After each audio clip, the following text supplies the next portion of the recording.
Témoignage maintenant qui marque le rebondissement d'une affaire d'État qui date de 1979 avec la mort de Robert Boulin, ministre du Travail sous Valéry Giscard d'Estaing. Avait-il été assassiné? Alors que le dossier s'apprêtait à être refermé, nos équipes ont rencontré un nouveau témoin qui a été entendu par la justice. Il relance clairement la piste criminelle. Document signé des équipes de 13h15 avec Marie-Pierre Farkas, Henri Dessonnet, Alexandre Marcelin et Benoît Vidès. En 1979, Robert Boulin est un homme politique populaire. Gaulliste de la première heure, on lui confie depuis 15 ans les ministères les plus compliqués. Servir l'État est une fonction noble. Le virus, vraiment, que j'ai attrapé, c'est celui du service public, ce n'est pas celui de la vie politique. Valéry Giscard d'Estaing laisse croire que Robert Boulin ferait un bon Premier ministre. De quoi faire enrager Jacques Chirac. Le 30 octobre au matin, on retrouve le corps de Robert Boulin dans un étang de la forêt de Rambouillet. L'enquête conclut à un suicide, thèse que réfute ce nouveau témoin. Moi, je n'ai pas parlé à l'époque parce que j'ai voulu préserver ma famille. J'étais marié à l'époque des fêtes. Je n'avais pas les épaules pour témoigner contre les gens que j'ai fréquentés. C'était trop facile de me loger. J'aurais pris 2 balles dans la tête.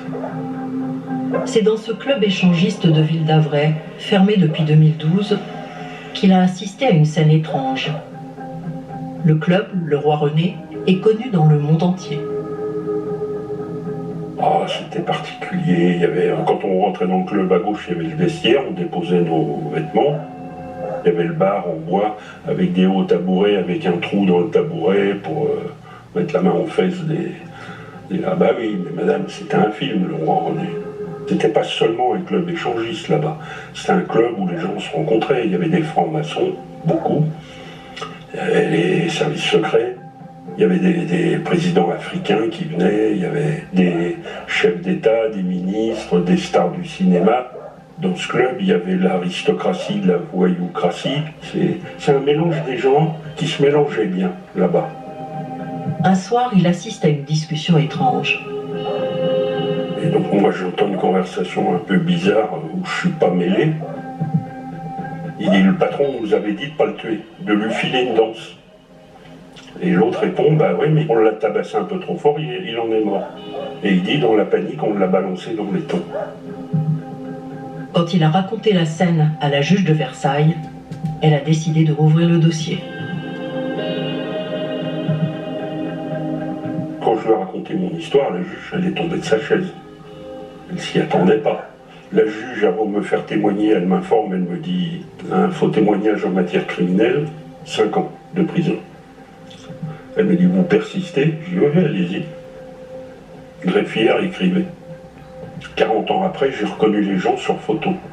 Un visage maigre, anguleux, les cheveux blancs, poivre et sel, la cinquantaine, et le tueur à côté qui a bourré de coups le ministre, il ressemblait à Lino Ventura, l'acteur. C'était le portrait craché. Autopsie bâclée, pièce à conviction égarée, dossier caviardé. Après 45 ans d'un incroyable feuilleton judiciaire, Fabienne Boulin voudrait enfin la vérité.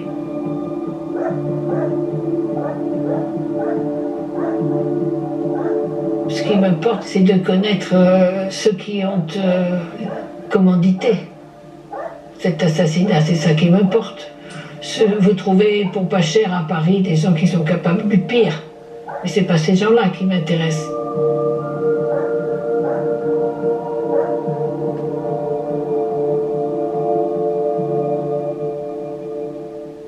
Et vous pourrez suivre l'ensemble de cette enquête dans 13h15 le dimanche, bien sûr. Un peu plus de 7